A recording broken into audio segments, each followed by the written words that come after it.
lack most of everything. So all basic needs of them were very scarce. And when we started mapping, like because they cannot grow anything, they cannot go to a market level, we had this idea to tell them to work on micro sustainability. So try to grow smallest ways of smallest food portions, and also like selling those around them. But the soil was not good. So we got stuck on this looping. That's when we brought them like, what if bringing the benefits,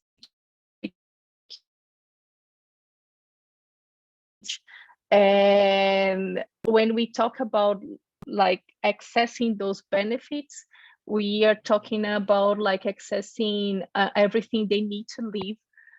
And that's where we found that accessing natural resources, which was abundant in the area, can be a path we can move to, we can see, and see natural resources in a different way. So instead of putting down to crop, finding the wealth and finding the resource inside nature.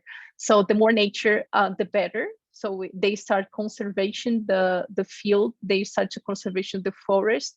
And that's when seed collectors came as a way to balance these access to money. So they start collecting those seeds and trees that have no value, in which they cut down to make wood for coal, were now very valuable if they remain up, because they collect the seeds, and from these seeds they can make a living and also scale this to future generations. So when we started these, we had like 3 people collecting seeds. Now we have 9 to 10, and they are making more, they are having more access to the benefits of like food, time, and health, and also money itself, than they did in 20 years of producing coal for industry.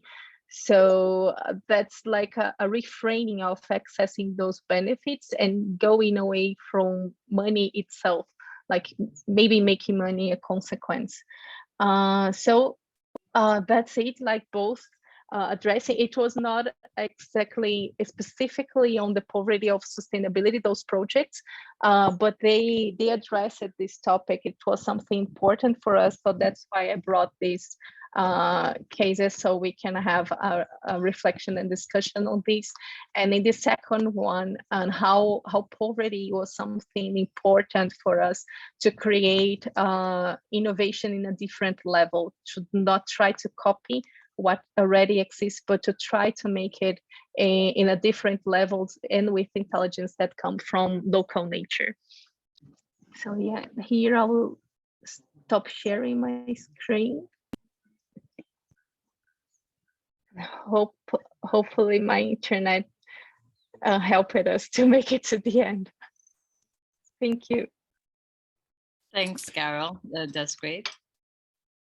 Yeah, we could hear you most of the time, and it dropped out the audio a couple of times, but it was clear what you were talking about. So thank you. Yeah. Great. So Caitlin, do you want to start sharing your screen?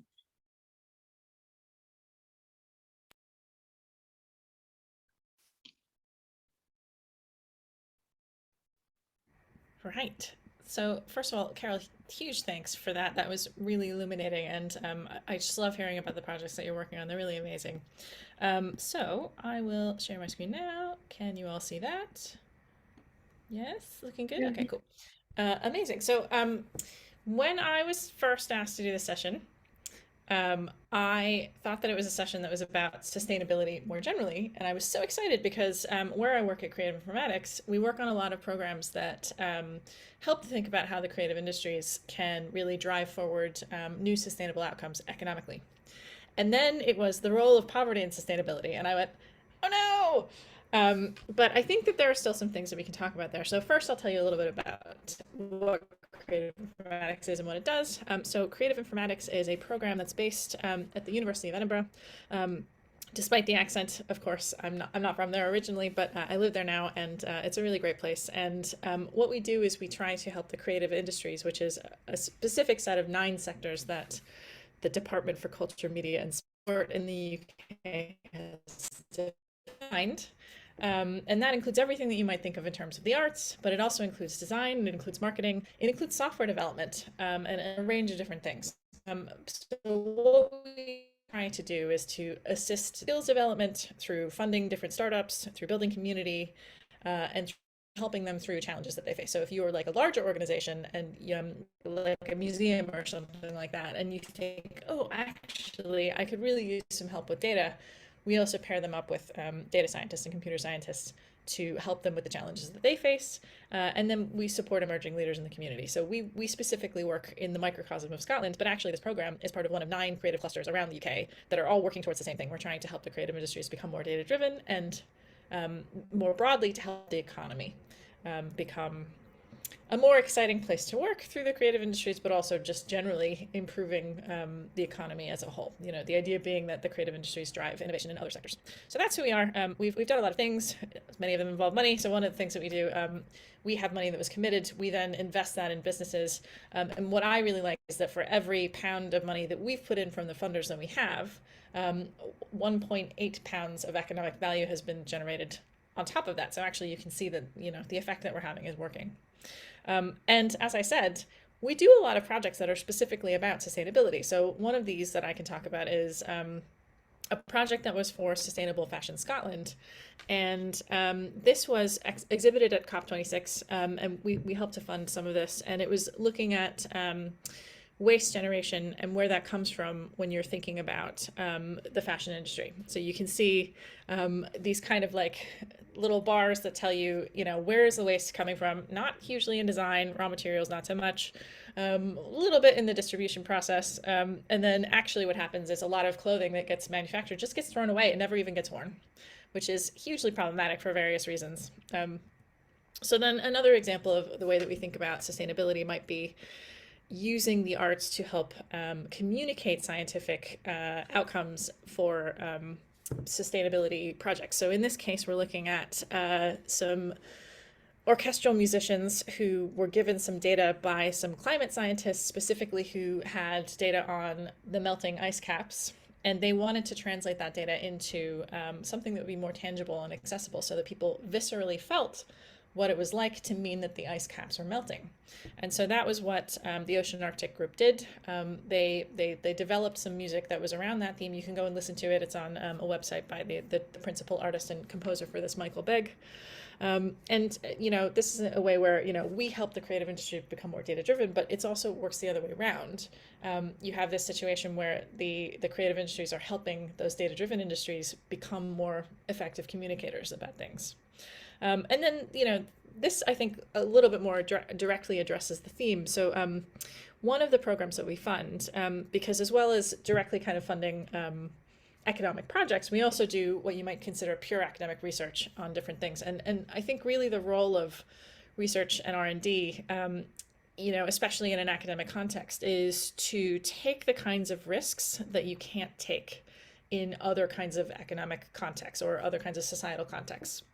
So in this case, it might have been very challenging to find, and just to say, I've been at a conference full of bankers all day. So if I tried to present this idea to them, it might be very interesting, but they might say, there's no way that we can commit to something like this. Whereas something like creative informatics, we can actually fund a test version of this thing, which is, it's called Creative Cred, and a bunch of academic researchers in partnership with a design consultancy called Ostrero developed this idea of a currency that would be community-based and that would be circular. So the idea being that, you know, when you think about the creative industries, you know, of course, the way that we talk about it is very industrial sector and profit-based, but actually a lot of the work that people that work in the creative industries do is much more, they think about impact in a much broader way. And actually, there's a lot that other industries can learn from the creative industries in terms of how they measure their impact.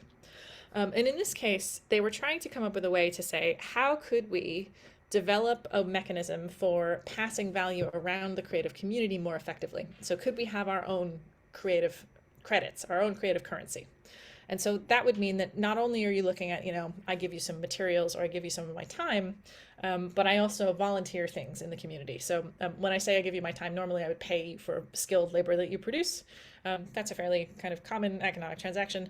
But you might also, I might upskill you in something, for example, and then that earns credit that I can then use in other places. And so the idea being that you kind of accrue all of this skill and credit among the creative community, which then continues to form this virtuous cycle within that. And that might sound unusual or far-fetched, but there are examples of this existing already. So one would be Economy of Hours in London, and they're very specifically an hours bank. So you only work with, I give you an hour and then your hour of time is worth the same as mine.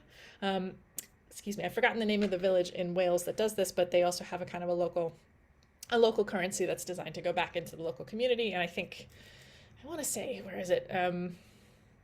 Truro or somewhere like that also, like there are various kind of local communities that have their own kind of local dollars. That's like, we can only spend these in these local communities. So this is kind of similar with the idea that as well as it being currency, there's a time element to it or some kind of, I've done something environmental that benefits the community, therefore I get additional credit.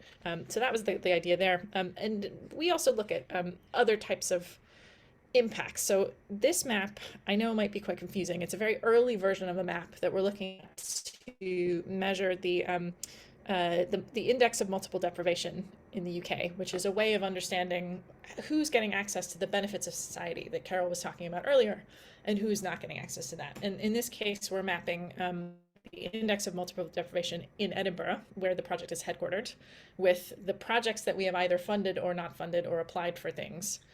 So I won't dwell on this too much, but just to say, this is one of the ways that we think about thinking through kind of sustainability from an economic perspective is how do we know that we're having an impact in the right areas or in the areas that could most benefit from our work. So those are some of our examples. I'm going to switch over to a map now. So this will be absolutely seamless. Give me a second while I stop share and reshare. But basically, some of those ideas that Carol was talking about earlier, where she was talking about the access to the benefits of society, that's where I really landed when I was thinking about this session was, when I think about the role of poverty and sustainability, what I really want to talk about is,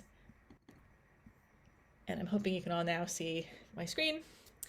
This, I think, is more a drawing than it is a map, but this was where I landed. Lovely Ben Moser spent some time with me thinking through some of the challenges that we face. And really, when I was thinking about access to the benefits of society, what we want is artists to have sustainable careers, meaning that they can feed themselves and their families, but also for everyone else to have access to the benefits of society, which includes the arts. So it's not just enough to be able to feed yourself and to have a warm home, which are benefits of society that actually not everyone, certainly in Britain, is currently experiencing. But we also deserve all of the benefits that society has to offer, which includes the arts and includes culture and includes all of the wonderful variety of things that we produce. And so when we were talking about this, I'm going to zoom in just a tad, if I can. No, I can't, because life is exciting like that.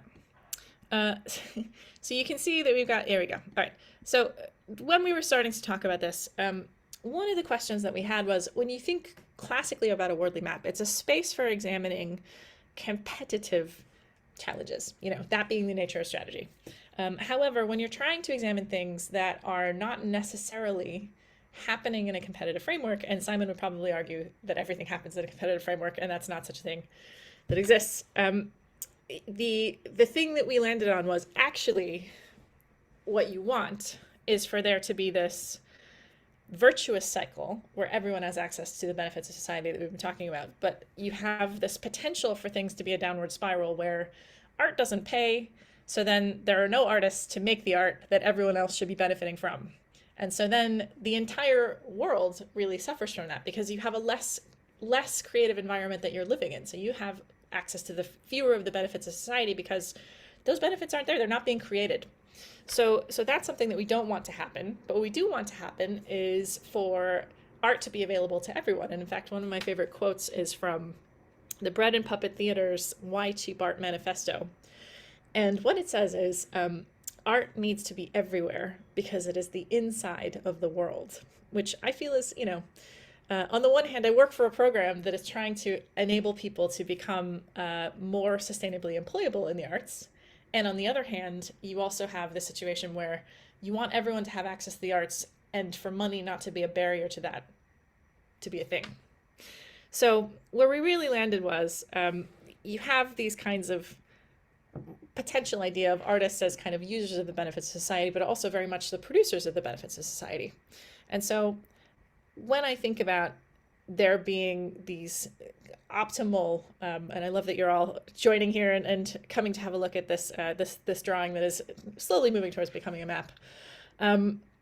When I think about what this means and what this is and how this connects with Carol's work and with what Adrian's going to speak about as well, where I really land is that everybody deserves a space in the benefits of society. And of course, the work that I talk about is primarily artistic and creative and all of those great things. But, the benefits of society can include other aspects of that. So there might be other things that people want to think about.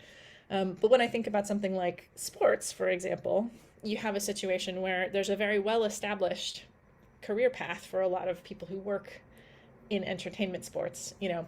Obviously not everybody who achieves that kind of level of physical achievement then goes on to have careers in that, but you have that kind of possibility there. And yet for different kinds, and you certainly have that in entertainment and the arts as well, where you have the potential to achieve, but relatively few people can really make a career out of it. So again, you come back to that idea about how do you get everyone to have a more sustainable future where they have access to these wonderful benefits of society. And I'm not sure I really have an answer, but what I'd like to see is the virtuous loop of more sustainable career paths in these wonderful benefits of society things, and therefore more access for everyone, because all of those things are flourishing, to the benefits of society that are being created by those career paths. And I can see there's some things in the chat, so I'm just going to check if anyone said anything that really needs addressed right now. And if not, I'll hand over to Adrian. And it looks like there's some nice things to pick up on at the end. Nothing needs to be addressed immediately. So why don't we move on? I'll stop sharing. Okay. Right, so just a sort of brief intro what I've been doing recently. I spent the last year or two working for Amazon on sustainability. And one of the things I was responsible for was the Amazon Sustainability Data Initiative, which is a whole lot of freely accessible data, satellite data, extreme weather data, climate models, things like that. And there's also within the same set of open data, there's all the government data. You've got demographic data, you've got all the economic data. And one of the things that, and there was recently a hackathon where some people started trying to combine these things. So you can say, okay, what are the population demographics? You can find areas of poverty. You can go and find the climate risks that that apply to them. And you tend to find that poor people live in places that are disadvantaged from a climate point of view. So I'm going to bring up the same Miro board, if I can figure out how to share screen and... Okay, why isn't it doing share screen? There we go. I want to share.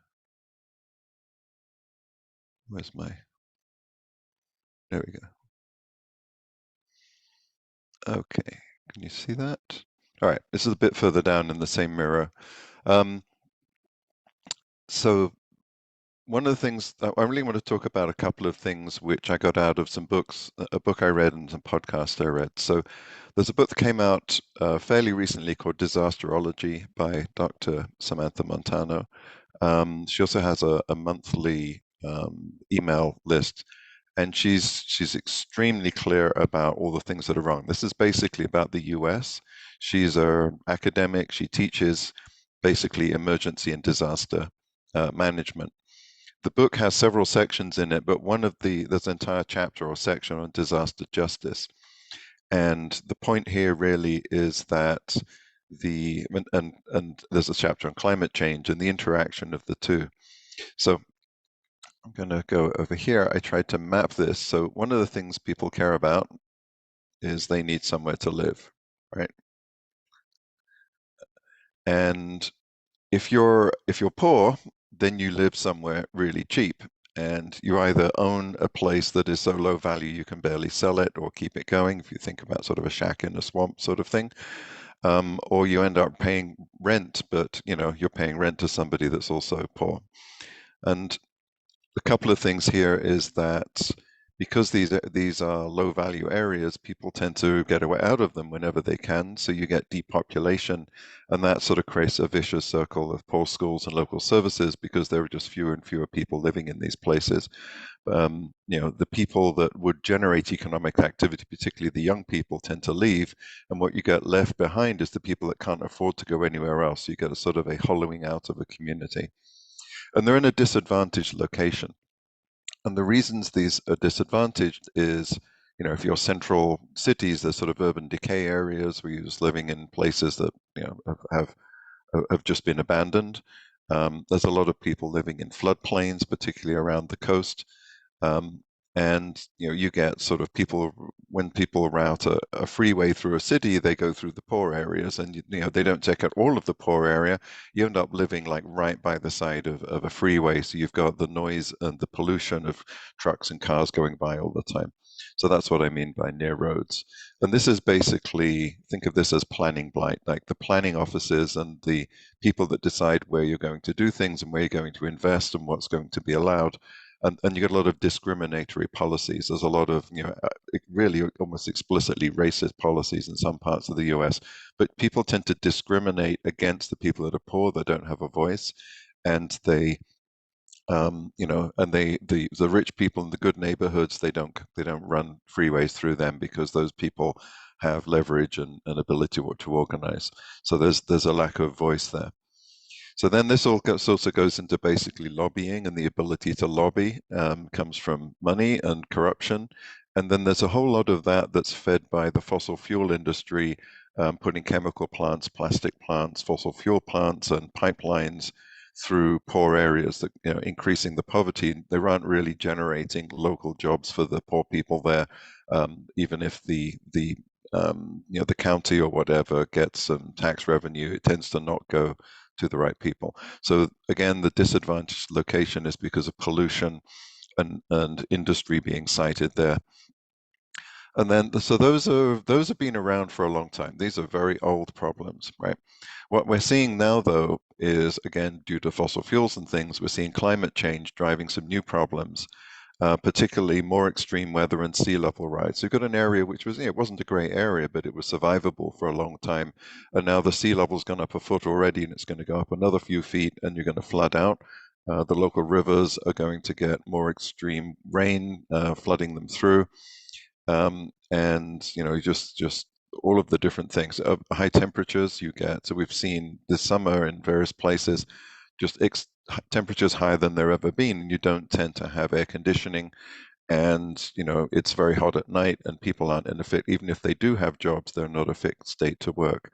So this is kind of sort of mapped out some of the things that are discussed in these books, and I really recommend follow Sam Montano on Twitter, get on her mailing list, and this book is really clear, and it's actually a beautifully written book. It's her personal story. She was a teenager and she volunteered to go into I think it was the post-month of Katrina, the Katrina New Orleans, the hurricane cleanup, and she just learned everything there, and then she went off and studied it, and now she's one of the leading researchers in this space.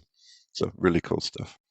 And then there's a podcast that's really worth listening to as well. And Amy Westervelt has been very, very detailed expose, like I say, fossil fuel industry tactics, legal fights, and she is a beautifully put together podcast. But she talks about how the fossil fuel industry funds building plastic plants right in places where they're really affecting the local economies, and all the other bad things that they've been doing over the years.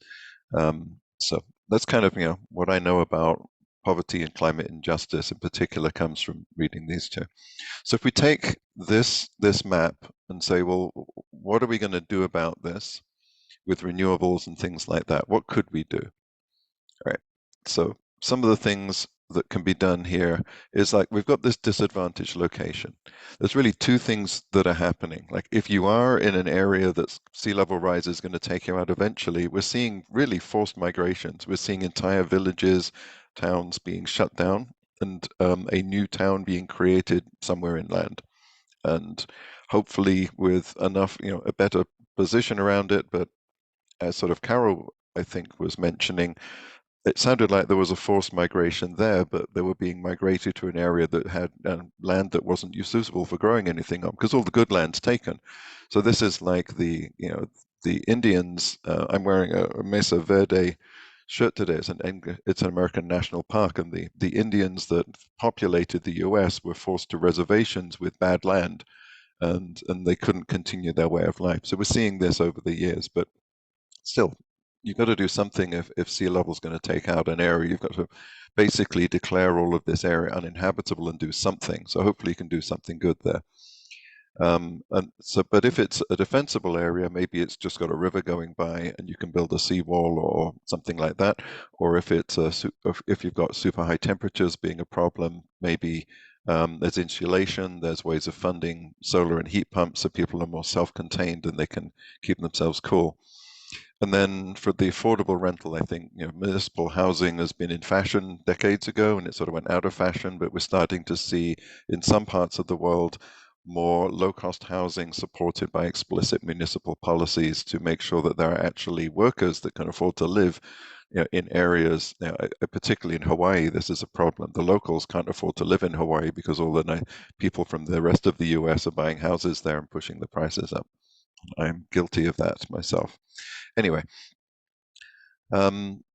so if we look at the things we can do here, the thing we can do to drive better planning is public awareness, and social media, I think, is giving us a tool for generating sort of the outrage and the awareness. And you can do, things go viral on TikTok and Twitter and whatever, if you can find the injustices and talk about it. So we can start planning recovery and we can start investing in things there. And then we're seeing potentially that public awareness driving the better, government officials will do whatever they think the population wants. So the more noise you make, the more likely they are to do something about it. And we're also seeing renewable energy as the growth industry and fossil fuels as a shrinking industry. So as renewable energy now employs, I think in the US, it's more people work for renewable energy than the oil industry, or it's certainly trending in that direction. We're seeing more solar farms, wind farms, and more effectively lobbying dollars going into government to support better approaches. And hopefully that will, ultimately this is going to take a long time. It's not going to affect climate change in the short term, but it's going to help slow down the climate change overall. So that's what I had. I've got some links here. The Amazon Sustainable Data Initiative, I think, is an interesting possibility here. If people are interested in working in this space and building tools to identify places that are at risk and figure out ways to do mitigation. There is a global climate model that's a very low resolution. One of the things people do is do downscaling, where you take the low resolution model, you pick an area of interest that say a town or a county, and you do a downscaled model that's much more accurate, and it predicts the next 30 years. And what you hear might not be welcome. People might not like the idea that half their town's going to be underwater in 10 years or 20 years, but that's the reality. Then you have to figure out how to engage with the local communities to do something about it. So that's what I had, and I think I'll quit out of the sharing, and hopefully we can go to some discussions. Yeah. Okay, Comments yeah. here about drilled and some things like that. Good. So we have around I guess 5 minutes for Q&A, and there I can see that there's a lot of questions in the chat window. So let me just see what would be best. Maybe I can just pick one for each one of you. I know this one for Carol earlier.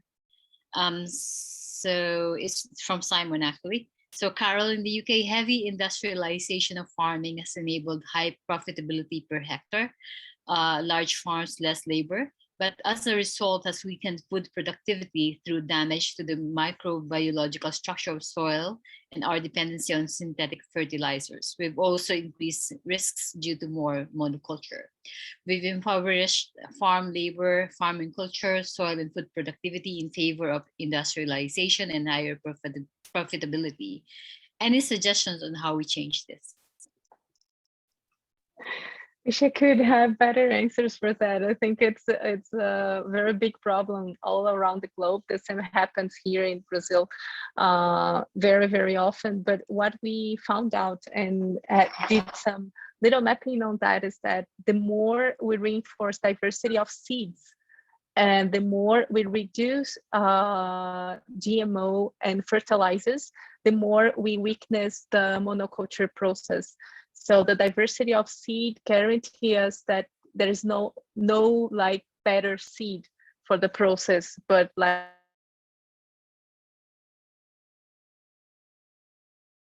support having different kind of harvesting and cropping all around the system. So reinforces the diversity of the process of agriculture as well.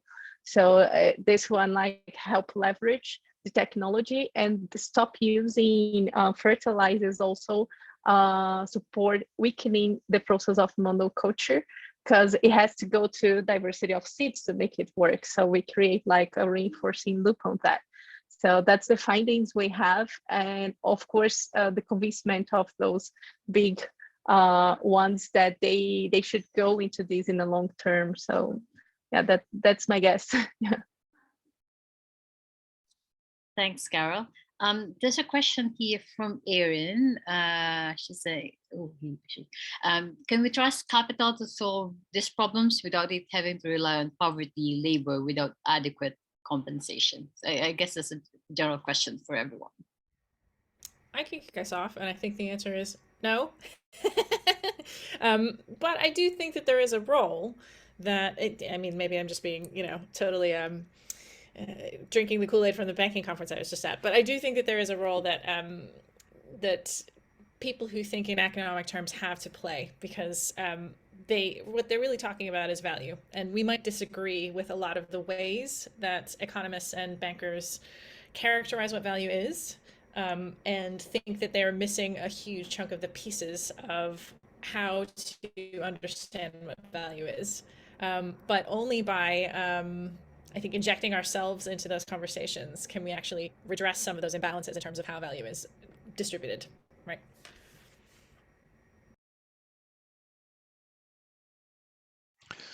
I think there's, particularly if you look at the arts, that's one of the ways that people have escaped poverty over the years. If you look at various bands or whatever, or artists or sports. I mean, if taking people playing sports as effectively the same thing. If you've got some local talent, there's ways of doing it, but it's a very piecemeal thing. But it's at least aspirational. But I think also, and I mean, just living, if life is drudgery, right, you want to have some entertainment there. So even if the art is really just to support people locally, I think there needs to be quality of life matters. And I think that's where the support for the arts comes in. I think that's a good place to look at enhancing people's. And also the other thing is we lose a lot of local culture and historic cultural things that are embedded in these communities that just get sort of whitewashed out by whatever's on TV. And there's been a huge amount of history lost that way.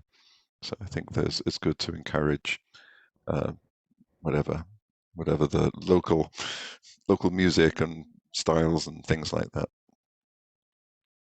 Okay, here's a comment from Simon Wardley for you, Adrian. He's saying his plan of becoming a pirate is not on your map and not looking so positive either. Any comments? Asking for a friend. Wants to be a pirate. In all the land that's been flooded, we'll have Pirate Simon sailing around. I think Simon's been at a conference too long today. I think it's tragic how easily I can picture Simon as a pirate. Yeah. Okay, there's another comment here. There has been a role in poverty in creating art for decades. Sorry, I wonder how that has changed since the era of squatting and rioting in the 1970s and 80s. Yeah, I'll pick that up, but I'll also go back to something Adrian was talking about. And Simon had mentioned earlier, is there a risk that industrialization of artistic processes essentially is going to creativize it, as it were. My summary, not Simon's. And I think the answer is, in some ways, you can see this happening already, but also you get a situation where only the already wealthy who have capital to spend and don't need to make a living can then afford to be artists, and that really is a de-enrichment of artistic fields. And I think Adrian's point is a wonderful one, that actually there is still possibility, and people live for the hope of being able to achieve those great things. So I'm not minimizing the idea that people can have successful artistic careers, but you'd run a real risk that, just like with many other fields, it becomes the province of the very few who have access to those kinds of things, just because they don't need to. And academia is very much the same way. Often people can't afford to have an academic career, so then their thoughts and what they could be bringing to the table gets lost out of the conversation. Yeah, there's this sort of, if you look at the demographics of some of these, let's say there's a fairly poor community that doesn't really have anything, but it's got good views, right? And then you get a few people moving there for the view when they've retired, so they don't need an income. So they start sort of gentrifying the area. And you see this in quite a few areas where there's at least some sort of tourist or attraction or whatever. I have friends that have moved to Montana for whatever reason. They want to live in the middle of nowhere, but they're moving into relatively poor areas, but they're doing it on a tech salary with a whole bunch of stock options from sort of Silicon Valley or something. We're seeing a lot of this in Hawaii as well. So what you end up with then is, if it goes too far, is that you've got a very unbalanced community, right? You've got outsiders that have got the money, that are buying things up, that are sort of funding some of the economic value, and you've got the locals that are getting squeezed out because of high house prices, and trying to figure out how to sort of effectively be tourism support for the sort of people that come in and are sort of living off the top of it. But I think that's another area, another sort of, I mean, you're getting economic input to a region, but maybe it's not the right kind of economic input to the region. Yeah, other issue. Okay, that's great. I'm just checking the time. I guess we need to wrap up, because I know there's a fireside chat happening soon, or it might have started already. So we don't want to hold people up from attending that. Thanks again to our panelists, Carol, Caitlin, and Adrian. We're obviously hoping to see you again the next few years of MapCamp. I believe it's going to stay virtual for the long term, unless things change. Thanks again, everyone, for joining us. We didn't go through all the questions, but if you have questions, just make sure that you join the forums and get to the lounge as well, where our panelists are going to be, and you can ask them questions there as well. And thanks again, everyone, and I hope you enjoyed MapCamp. Join the fireside chat and the wrap-up session, and we'll see you again next year. Thanks, everyone.